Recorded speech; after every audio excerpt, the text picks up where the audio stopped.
política, ciencia, arte, filosofía y más, mucho más, aquí cocinando ideas en La Olla. El día de hoy comenzaremos la primera charla acerca de los fideicomisos en la vida pública de México. Los días 6 y 21 de octubre, la Cámara de Diputados y el Senado de la República, respectivamente, aprobaron por mayoría la extinción de 109 fideicomisos, cuya decisión se sustentó en un argumento fuerza que parece ser contundente, que consistió en la definición de que los fideicomisos surgieron sin una debida reglamentación adecuada para generar transparencia en su ejercicio. No obstante, que se presumía que los fideicomisos se crearon como una reserva para sostener financieramente proyectos sustantivos y socialmente trascendentales, ha quedado evidenciado que en realidad se convirtieron en una abundante fuente de recursos económicos dentro de un sistema laxo en el que regularmente se fugaban por la coladera de la corrupción, en la opacidad y la impunidad.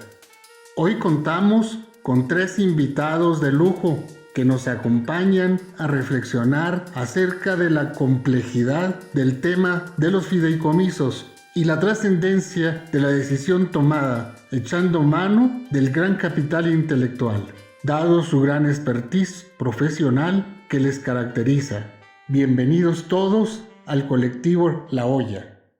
Desde la ciudad de Puebla estamos aquí platicando con el doctor Fortunato Cuamatzi Bonilla, catedrático de tiempo completo de la Universidad Pedagógica Nacional en el doctorado de investigación educativa. Queremos platicar respecto al significado de los fideicomisos y la reciente abolición que se ha hecho de este tema a nivel del legislativo en México.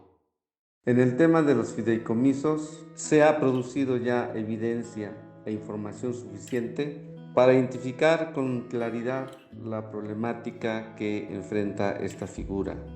En primer lugar, escasa información disponible.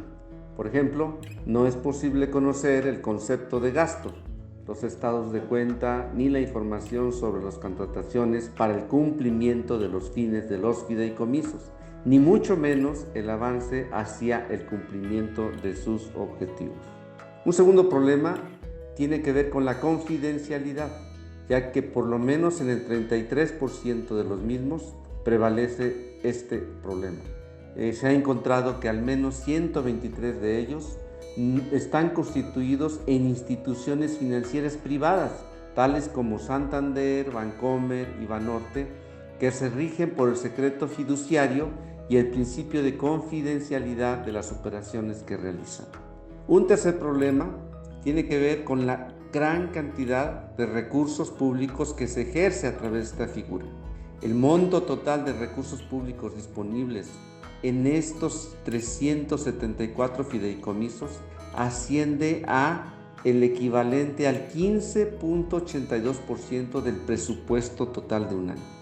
Y finalmente, el hecho de que la Auditoría Superior de la Federación ha hecho observaciones puntuales sobre esta problemática y estas no han sido atendidos por gobiernos anteriores. Evidentemente, los fideicomisos muy rápido encontraron el camino torcido para dar sombra al enriquecimiento mal habido de ciertos sujetos que se entremezclaron con las complicidades desde el poder. Ahora nos dirigimos con nuestro micrófono a la ciudad de Monterrey, Nuevo León, con el maestro Horacio Flores, quien es politólogo de formación y funcionario de la Universidad Metropolitana de Monterrey. Danos, por favor, tu aporte.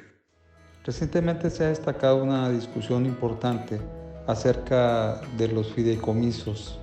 Los fideicomisos que son una figura en ciertos momentos necesaria, porque son una manera de fondear eventualidades. Es decir, hay ciertos rubros en el presupuesto que no se pueden calcular exactamente, porque su previsión depende de factores que no están dentro del control de la administración, de la contabilidad o de los proyectos que se organizan desde la Administración General. Por ejemplo, lo que tenía que ver con el Fondo Nacional de Desastres. Es muy difícil hacer el cálculo de cuánto va a hacer falta para un desastre en el presupuesto, porque los propios desastres pues, no se pueden prevenir. Prevenir en el sentido de hacer un pronóstico de que van a ocurrir. Sabemos que van a llegar huracanes, pero no sabemos cuántos, no sabemos con qué intensidad van a entrar en el suelo mexicano. Lo que sí sabemos es que en las temporadas de lluvias o a veces en las temporadas de secas hay eventualidades. Puede haber grandes incendios forestales, puede haber grandes inundaciones y para eso las comunidades requieren de cierto apoyo y deben de recibirlo. En el presupuesto es muy difícil prever una cantidad determinada para poder tener ese apoyo disponible y poderlo ejercer con la velocidad que se necesita para atender las catástrofes naturales o las urgencias que pueda tener una población en una determinada circunstancia. Los fideicomisos se crean precisamente para cubrir ese tipo de eventualidades. El gran tema es que en el país, fueron construidos o fueron diseñados como una manera de sacarle la vuelta a la rendición de cuentas. Y entonces se empezaban a inventar fideicomisos prácticamente para cualquier cosa. O bien era una manera de no rendir cuentas y dejar abierta la puerta a la corrupción. Creo que en primera instancia está bien desaparecer todos los fideicomisos, pero que tendrá que hacerse una revisión, porque no es condenarlos a priori ni en general. Creo que hay que revisar a detalle en qué sí hace falta un fideicomiso y en qué no es necesario. Por ejemplo, se habló mucho del fideicomiso para la atención a víctimas, pero para la atención a víctimas hay una Comisión Nacional de Atención a Víctimas, hay un presupuesto también dentro de la Secretaría de Gobernación para la atención a víctimas y la Comisión Nacional de Derechos Humanos también tiene un presupuesto que también se dedica a la atención a víctimas. Son tres líneas diferentes por las que se puede obtener presupuesto y no son presupuestos modestos para la atención a víctimas. Me parece que ese renglón no estaba descuidado. Sin embargo, creo que el Fonden es un fideicomiso que no debió haberse desaparecido y todavía queda pendiente de resolver lo que ha pasado con los fideicomisos que había en el área de investigación, ciencia y cultura. Es un tema complejo, es un tema que debe seguirse revisando y a la mayor brevedad enderezar el entuerto para poder garantizar los recursos que hacen falta realmente, para impulsar la ciencia, la tecnología y resguardar la seguridad nacional. Nos trasladamos a la Ciudad de México con el doctor Miguel Ángel Bertis, quien es académico de tiempo completo de la Universidad Pedagógica Nacional en la unidad Ajusco. Doctor, ¿cuál es tu reflexión acerca del tema de los fideicomisos en el campo de la educación y la ciencia? ¿Cuál crees que sea la perspectiva que se debe seguir en torno a este tema? Adelante, doctor. En mi opinión, el proceso para la extinción de los fideicomisos en educación e investigación científica inicia con la intención legítima de eliminar la corrupción, pero en el proceso, las complicidades, las filias y las fobias de los legisladores con rectores y directores de centros de investigación jugaron un papel en la recurrente práctica mexicana de negociar en lo oscurito. Sobra repetir que muchos de estos fideicomisos fueron ejercidos de forma discrecional, desvirtuando sus propósitos y canalizando sus recursos con base en los intereses de los rectores o de los directores de investigación sin ningún tipo de control o rendición de cuentas. Pero también existían buenas prácticas de administración en centros de investigación que reglamentaron de forma interna el uso, aplicación, seguimiento y vigilancia de los recursos de sus fideicomisos, eliminando la discrecionalidad, poniendo órganos colegiados de académicos en la toma de decisiones, con mecanismos de rendición de cuentas a la comunidad de sus científicos, e incluyendo en algunos casos mecanismos de transparencia pública.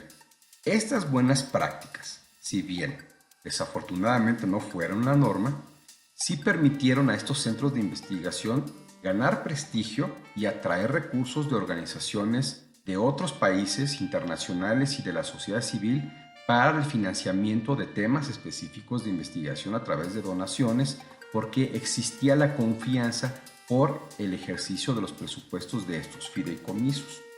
Esto lo digo sin hacer una defensa a ultranza a ninguno de estos fideicomisos, pero sí para destacar que en general se extinguieron la mayoría de los fideicomisos en educación y ciencia, pero me parece que el proceso fue influido por algunas fobias, pues no se explicaron los criterios para elegir a los que se mantuvieron, y lo que se puede observar es que en algunos casos, con fuerte centralización y discrecionalidad, se mantienen, mientras que algunos casos que se desempeñaron bajo estas buenas prácticas fueron extinguidos. En mi conclusión, es completamente legítimo retirar los recursos de los fideicomisos que se ejercen de forma discrecional y presumiblemente corrupta, aunque también pudo proponerse reglamentos de observancia general que recuperara las buenas prácticas. Pero independientemente de esta decisión, en el proceso, las fobias por la investigación de algunos actores políticos se dejaron asomar, junto con las complicidades con aquellos que, siendo opacos y discrecionales, se mantuvieron. Lo que le queda al Ejecutivo para limpiar estos desequilibrios y evitar la impunidad es realizar auditorías y establecer una norma mínima de transparencia y de rendición de cuentas para aquellos fideicomisos en educación e investigación científica que persisten. Y en todos los casos, castigar a los responsables de desviar los recursos que resulten de las auditorías, obligándolos a restituirlos como marca la ley. Agradezco los valiosos aportes que han vertido nuestros invitados. El debate sigue abierto. Mi nombre es Mario García García. Nos vemos en el próximo podcast del colectivo La Olla. Bueno, amigos, hasta aquí llegamos y nos vemos en el siguiente podcast para seguir cocinando ideas en La Olla.